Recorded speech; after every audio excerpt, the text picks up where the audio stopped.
السلام علیکم ناظرین، میں حکیم عبدالماجد فاضل طب و جراحت اپنے چینل ہر پل صحت کی طرف سے آپ کی خدمت میں حاضر ہوں۔ آج اس ویڈیو میں میں آپ کو وجے سار کے متعلق چند معلومات فراہم کروں گا اور اس سے متعلق چند نسخہ جات بھی آپ کی خدمت میں پیش کروں گا۔ آپ سے گزارش ہے کہ آپ یہ مختصر سی ویڈیو پوری دیکھیں، آپ کی معلومات میں مفید اضافہ ہوگا انشاءاللہ۔ ناظرین، وجے سار کے مختلف زبانوں میں مختلف نام ہیں۔ ہندی میں وجے سار، بنگالی میں پیت شالہ، عربی میں اس کو دم الاخوین کہتے ہیں اور انگلش میں انڈین کائنو ٹری میلابار کائنو کہتے ہیں۔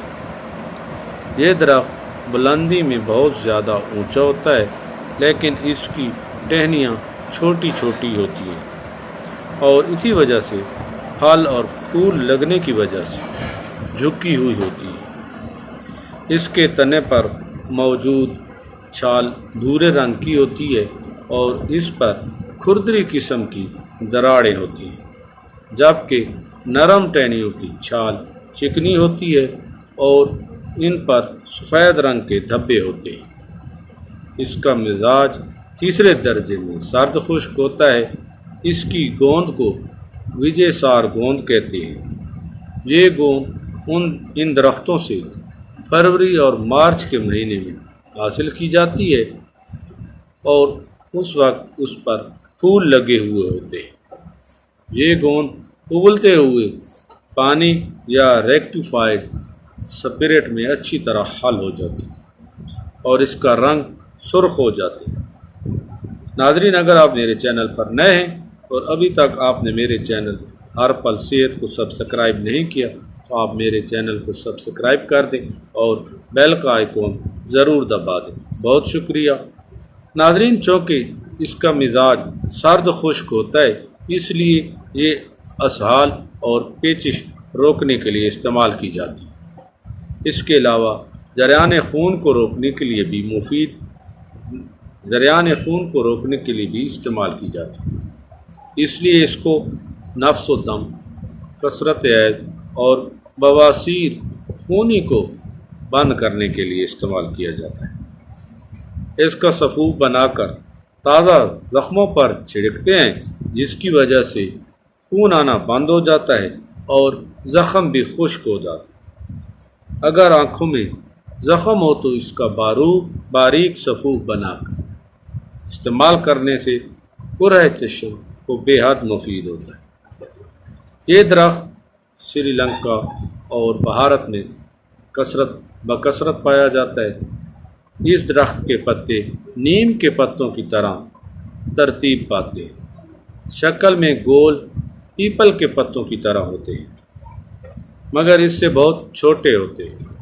اس کے پھل چھوٹے چھوٹے نیم کے پھولوں کی طرح ہوتے ہیں اور موسم سرما کے شروع میں لگتے ہیں۔ اس کی پھلیاں لمبائی میں نوکدار ہوتی ہیں، جبکہ شکل میں گول، پتلی اور چپٹی ہوتی ہیں اور 1.5 سے 2.5 انچ تک لمبی ہوتی ہیں۔ ناظرین، اگر آپ میرے چینل پر نئے ہیں اور ابھی تک آپ نے میرے چینل کو سبسکرائب نہیں کیا تو آپ میرے چینل کو سبسکرائب کر دیں۔ بہت شکریہ۔ ناظرین، اس درخت کی پھلیوں کے درمیان ایک بیج ہوتا ہے جو بادامی رنگ میں ہوتا ہے اور چکنا ہوتا ہے، لیکن تھوڑا سا لمبائی میں ہوتا ہے۔ اس درخت سے ایک خاص قسم کا خشک خون جیسا لال گوند نکلتا ہے۔ اسے انگلش میں گم کائنو کہتے ہیں اور یہی خاص طور پر ادویات میں استعمال کیا جاتا ہے۔ بھارت میں اس کو چنائی گوند اور عربی میں اس کو دم الاخوین کہا جاتا ہے۔ اب ناظرین، بات کر لیتے ہیں اس کے فوائد کی۔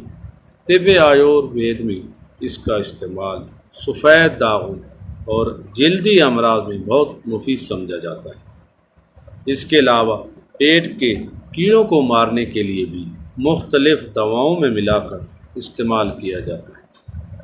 اس درخت کی لکڑی کو پانی میں گھس کر لیپ کرنے سے چوٹ کا درد دور ہو جاتا ہے۔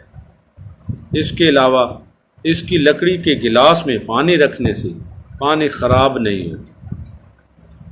چوٹ کے درد کے لیے اگر اس لکڑی اور چھال کا سفوف 6 گرام کی مقدار میں لے کر اور تقریباً 100 گرام پانی میں پکا لیں، جب پانی 1/4 رہ جائے تو چھان لیں اور اس میں برابر مقدار میں دودھ مناسب چینی کے ساتھ ملا کر پی لینے سے 3-4 خوراکوں میں درد کو آرام آ جاتا ہے۔ دانتوں کے درد کے لیے اس کے پتوں کا سفوف سرسوں کے تیل میں ملا کر منجن کی صورت میں دانتوں پر ملنے سے درد دور ہو جاتا ہے۔ اس کے علاوہ فیل پا کے مرض میں اس درخت کی تازہ چھال خوب اچھی طرح پیس کر 2 گرام اور شہد خالص 5 تولہ ملا کر صبح و شام 40 دن تک مسلسل استعمال کرنے سے اس مرض میں بہت فائدہ ہوتا ہے۔ اس مرض میں آلو، چاول اور گوبھی وغیرہ سے پرہیز کرنا ضروری ہوتا ہے۔ ناظرین، ویڈیو کے آخر میں دم الاخوان کا ایک نسخہ آپ کی خدمت میں پیش کرتا ہوں جو پیشاب کی نالی کے زخموں کے لیے بے حد مفید ہے۔ آپ نسخہ کے اجزاء نوٹ فرما لیں۔